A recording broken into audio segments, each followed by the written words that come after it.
Ang prinsipeng isinilang sa alikabok. Sa isang kahariang napapalibutan ng matataas na pader at gintong tore, may isang batang lalaki na walang pangalan sa mata ng mundo. Siya'y palaboy, nakayapak, payat, at araw-araw ay nanghahalungkat ng tira-tirang pagkain sa basurahan upang mabuhay. Sa lansangan siya natutulog, at sa gutom siya'y nagigising. Ngunit higit pa sa gutom ang kanyang dinadaranas. Araw-araw siya'y nilalait, tinutulak, at pinagtatawanan ng mga batang kanyang nakakasalubong. Pinakamasahol sa kanila ang 3 kabataang mag-aaral, malalakas, mayayabang, at laging may dalang pang-aalipusta sa tuwing makikita nila ang batang pulobe. Tila ba ito ang kanilang libangan? Hoy anak ng basura, wala kang silbi sa mundong ito. Ngunit ang batang lalaki ay hindi umiiyak. Tinitiis niya ang lahat sapagkat sa kanyang dibdib ay may kakaibang lakas. Isang lakas na hindi niya maipapaliwanag. Ngunit laging gumigising sa kanya tuwing siya'y inaapi. Ang hindi alam ng lahat, ang batang iyon ay isinilang hindi sa lansangan kundi sa loob ng palasyo. Ang lihim ng gabi.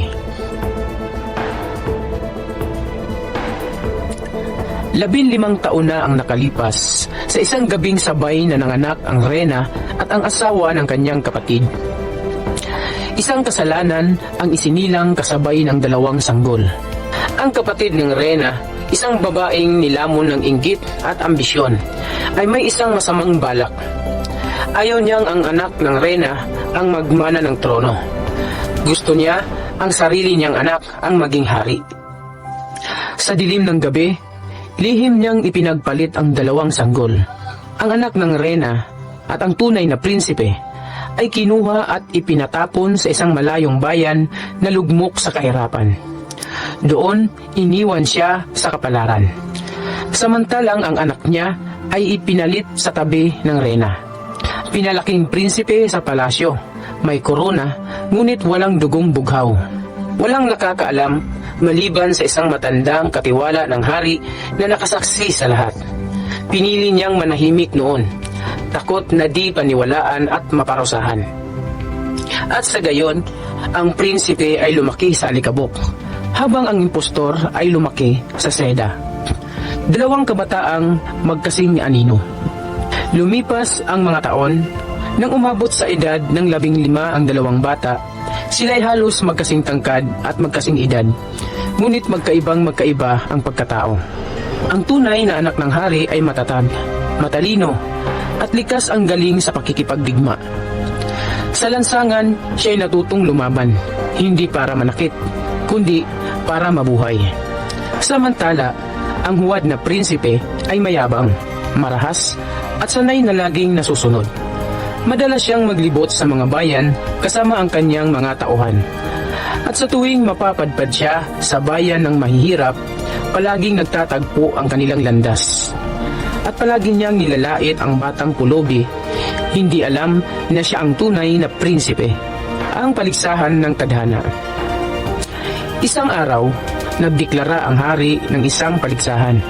Naghahanap siya ng pinakamagaling na mandirigma na magiging kawal ng kaharian. Mula sa iba't ibang dako, dumagsa ang mga kabataan. Lumahok ang batang pulubi, walang pangalan, walang pamilya, ngunit may pananalig sa sarili. Sa bawat yugto ng paligsahan, namamangha ang hari. Sa tuwing nakikipaglaban ng bata, tila may salamin sa harap niya.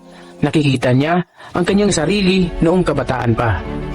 Matalas mag-isip, maingat kumilos, at marangal lumaban.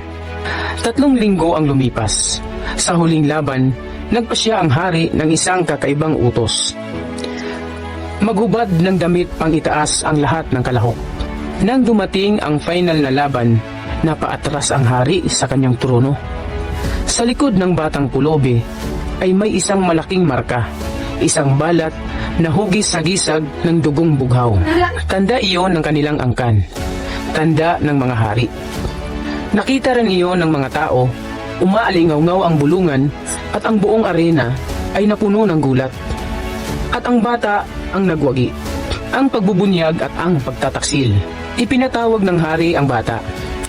Ngunit bago pa siya makalapit, Biglang bumaba ang huwad na prinsipe at humingi ng huling laban sa nagwagi.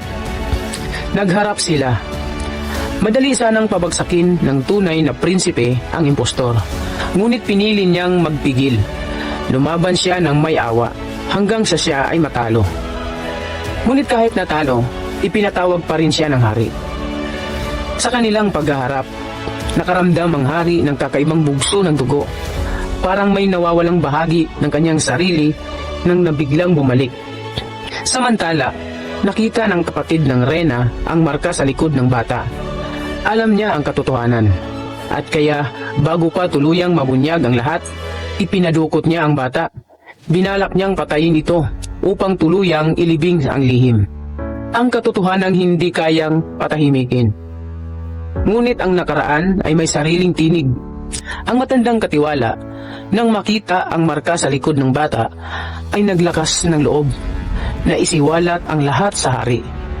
At nang may magsabi rin na nakita ang kapatid ng reyna na sa pilitang dinukot ang bata, napagtanto ng hari ang buong katotohanan.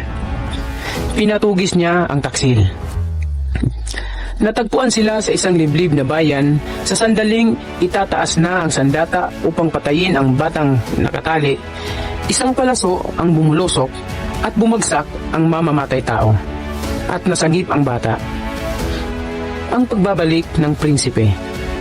Dinala ang bata sa palasyo, binihisan ng marangal na kasuotan, at nakita ito ng huwad na prinsipe at nanibugho, nangangalit at nagbitiw ng salitang masasakit.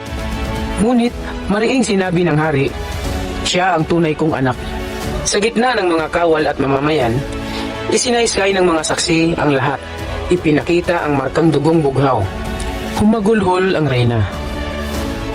Yumakap siya sa batang minsan niyang pinanganak, ngunit hindi niya nakilala. Sa wakas, naunawaan niya kung bakit ang batang pinalaki nila ay matigas ang ulo, mana sa kapatid niyang taksil. At sa araw na iyon, sa harap ng buong kaharian, ipinakilala ang tunay na prinsipe. Ang batang isinilang sa palasyo, lumaki sa alikabok, at bumalik bilang liwanag ng kaharian.